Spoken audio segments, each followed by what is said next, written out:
Hello, darkness, my old friend. Oh, thank you. Thank you.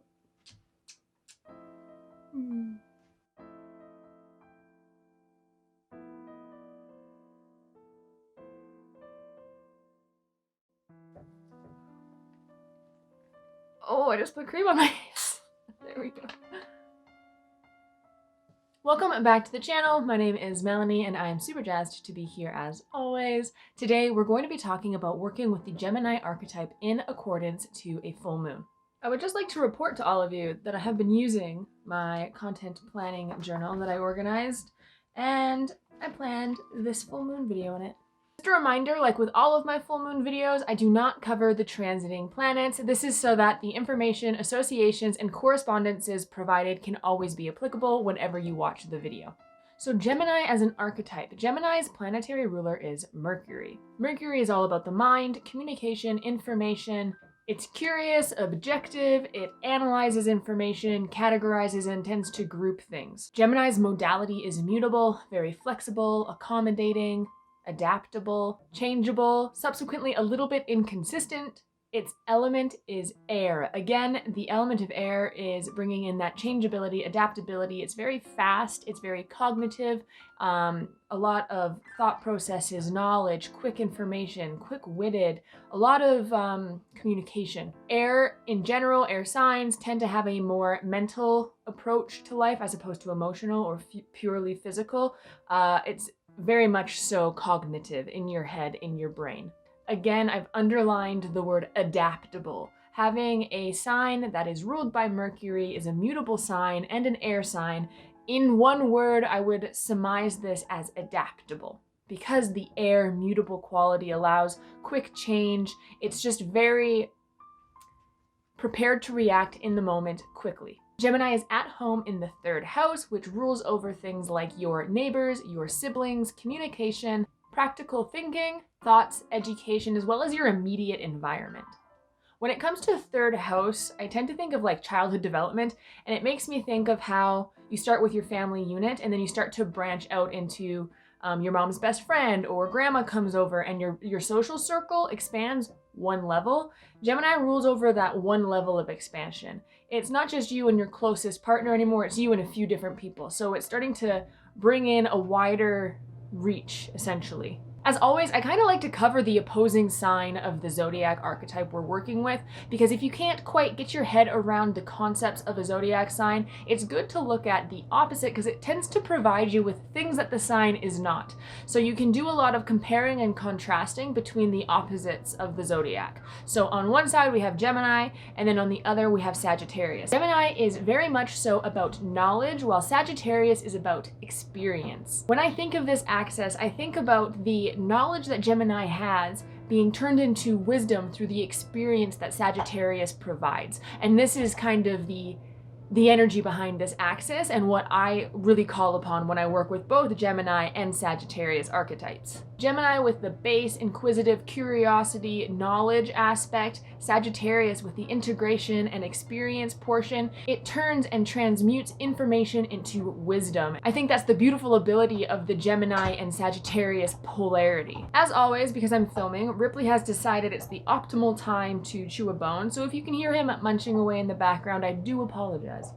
Now that we've covered what makes up the Gemini archetype itself, let's talk about the different aspects of the full moon energy we could choose to work with. The full moon is the phase in the lunar cycle that represents the crescendo of the cycle. So we have reached pinnacle illumination and it's essentially downhill from here. So with the full moon's energy, we could choose to do some type of celebratory ritual. We could work with the illumination aspect of the full moon in the night sky and do some type of divination or protection work. We could always take stock and reevaluate the past phases of the moon cycle because we have that illumination as well.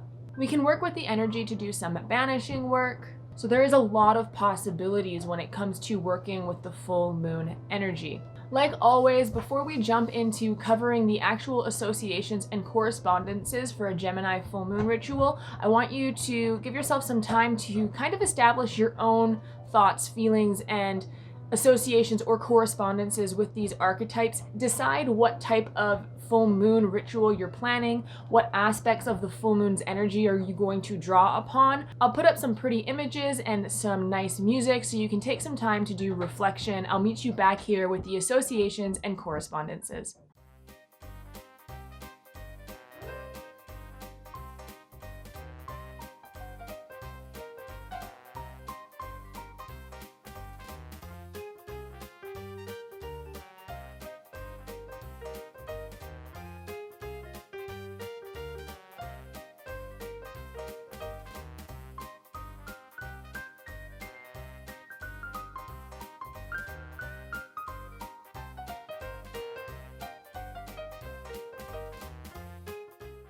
Now that you've taken the time to form some of your own thoughts and opinions around the Gemini archetype and get clear on what aspect of the full moon energy you're wanting to work with, we're going to get right into the associations and correspondences. As most of us know, Gemini is associated and represented by the twins in the sky. In Greek and Roman mythology, these twins' names were Castor and Pollux. Castor and Pollux were twin half-brothers. The half-brother Pollux asked Zeus if he would be able to share his immortality with his half-brother. Touched, Zeus agreed to allow Pollux to share his immortality with his half-brother and turned them both into the constellation Gemini. This story and the symbolism of the twins represents Gemini's ability to hold space for duality. It is the ability to relate to the other. It is that polarity. And when we talk about polarity, it's often assumed that it's good and bad, light and dark. And while that is the classic natural understanding of polarity, you can have polarity without it being necessarily negative or positive. This symbolism in these stories is what tends to carry Gemini's dual nature and multiple personality themes with it. Being twins allows Gemini to practice that communication, the trading of information, of knowledge. It is the relating to the outside world, to the other. In order to communicate and share knowledge, there must be more than one. You must be yourself sharing unto something or someone else. And that kind of dualist nature is what's really brought to life in the Gemini archetype. A few flowers that represent the Gemini archetype would be lily of the valley, lavender, and orchids. Metals and gemstone would be quicksilver to represent Gemini's quick wit and fast, airy, intellectual approach to things. Agate, emerald, pearl, which I actually believe is Gemini's birthstone as well. Tiger's eye and lapis lazuli, which if you have never tried saying that out loud, it is actually insanely fun. Lapis lazuli. The color associated with Gemini would be yellow. It is bright, awake, and cheerful. The chakra associated with Gemini would be the sacral chakra.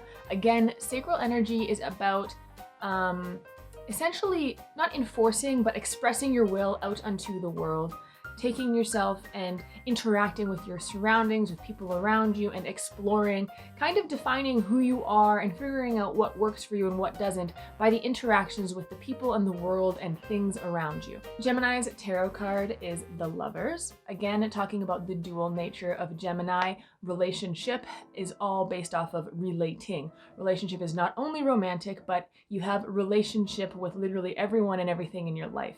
This is the interesting part to me about not only the Lovers card, but the Gemini archetype. It's all about how you choose to interact and relate with people and the world around you. Expressing and communicating your knowledge, your feelings, your excitement, your fear, all of that can really fall into the Gemini wheelhouse and is a powerful area to be working with during a Gemini full moon. Trees associated with Gemini would be hawthorn. This brings in the not quite authentic view of something. It is a tree that is very medicinally inclined, but it's spiky and scary looking from the outside.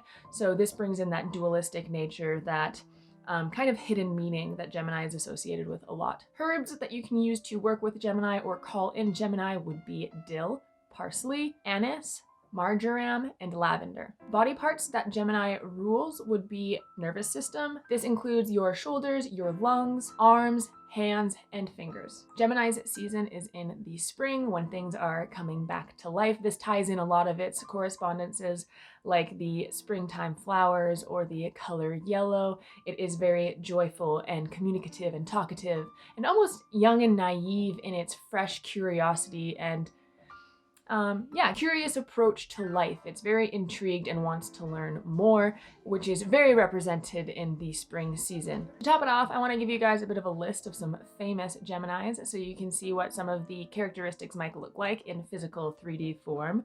There is Natalie Portman, Chris Pratt, Donald Trump, and Kendrick Lamar. So quite a few talented people fall into this Gemini category. Those are the correspondences and associations I gathered for you guys for the Gemini archetype. Now let's talk about how to work with the Gemini archetype and build some type of full moon ritual. If you are wanting to do some kind of divination with the full moon, you could ask clarifying questions about your network, your siblings, your neighbors, that kind of first circle of people in your life, how you immediately reach and affect the world around you. That being said too, you can always do some type of divination with a group if you are just getting involved in a new community, or if you want to show your neighbors your tarot deck. This would be a fun way to involve those newer relationships in your life with part of your practice. If you want to protect yourself from people basically talking behind your back, spreading misinformation about you, gossiping, doing some type of full moon protection spell or ritual around what people might be saying about you or communicating about you,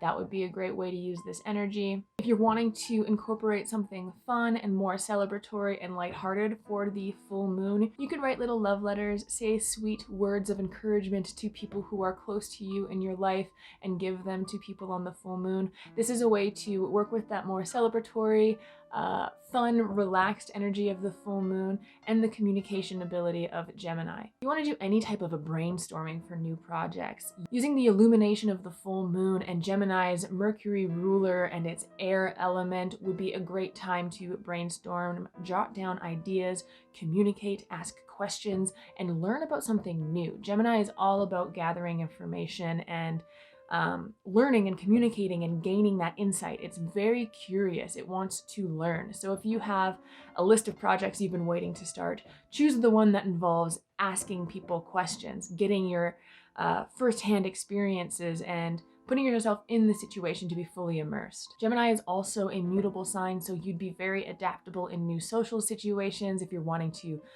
be brave and go to a party, for example. If you're not used to doing that sort of thing, Gemini is social and usually optimistic, very quick-witted, and so engaged with people around it because it's at home in the third house and is communicating and trading information and knowledge and stories constantly. Some lighthearted planning with Gemini is always good as well. If you want to create some type of vision board, again, using the illumination aspect of the full moon, maybe even incorporate some manifestation, but basically playing with and throwing around a bunch of ideas, things that get you excited, things that light you up. Gemini provides great insight in that regard. Reach out to acquaintances, people that you have on your friends list on Instagram or Facebook that you're not close with but you've always enjoyed, and strike up a conversation. If you are an entrepreneur, or if you're in marketing, or if you are a business person, or you are involved in anything that requires you to be building a network, a full moon in Gemini is optimal for this. You have the social, intelligent, knowledge, curiosity-driven Gemini archetype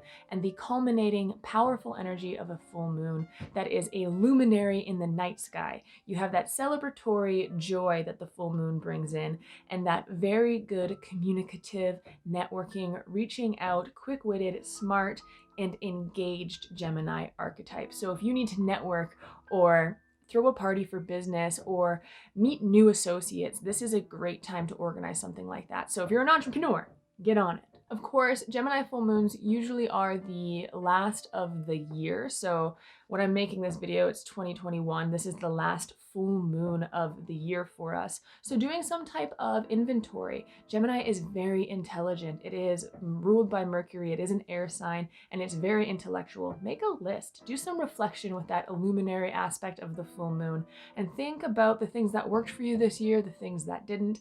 This is like a preliminary step to doing New Year's intentions, for example. You could write down a massive list of things that you really enjoyed, things that you didn't enjoy, and then kind of scale that back for a more focused in intention setting ritual around the new year. Those would be my ritual suggestions for working with the Gemini archetype and building a full moon ritual or spell. This is the last installment in my full moon series. We started at the beginning of 2021 and have done a full moon video covering the different associations and correspondences for each and every zodiac sign that had a full moon in 2021. I did this in the previous year, 2020, with new moons, and I am feeling quite accomplished that I have finished now both the new moon and the full moon series in association with the zodiac signs. If you guys have found this series or my new moon series helpful at all, I would love to hear from you guys in the comments below. As always, live long and prosper. I will see you all back here very shortly with another video. Bye!